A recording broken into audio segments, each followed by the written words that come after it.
మేమైతే కాణిపాకం టెంపుల్‌కైతే వెళ్తున్నాము. యాక్చువల్‌గా ఈ తిరుపతి నుంచి కాణిపాకంకొచ్చి 65 కిలోమీటర్స్ అయితే వస్తుంది. సో ఫ్రెండ్స్, వీడియో చూస్తున్న వాళ్ళకైతే చిన్న రిక్వెస్ట్ ఫ్రెండ్స్, ఇంకా నా ఛానల్ సబ్స్క్రైబ్ చేసుకోకపోయుంటే వెంటనే సబ్స్క్రైబ్ చేసుకోండి. అలానే పక్కనున్న బెల్ ఐకాన్ అయితే యాక్టివేట్ చేసుకోండి. మళ్ళీ ఇక్కడ అందరికీ తెలిసిన రూట్ అయితే మనం రైట్ వెళ్తే కాణిపాకంకి అయితే వెళ్తాము.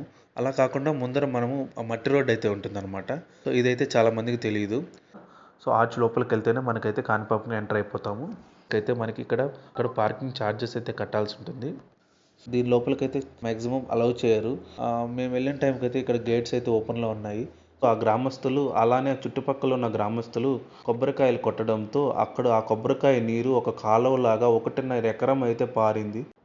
ఇక్కడ చూస్తున్నారు కదా, ఇక్కడ నుంచి మనమైతే సర్వదర్శనం వెళ్ళాల్సి ఉంటుంది.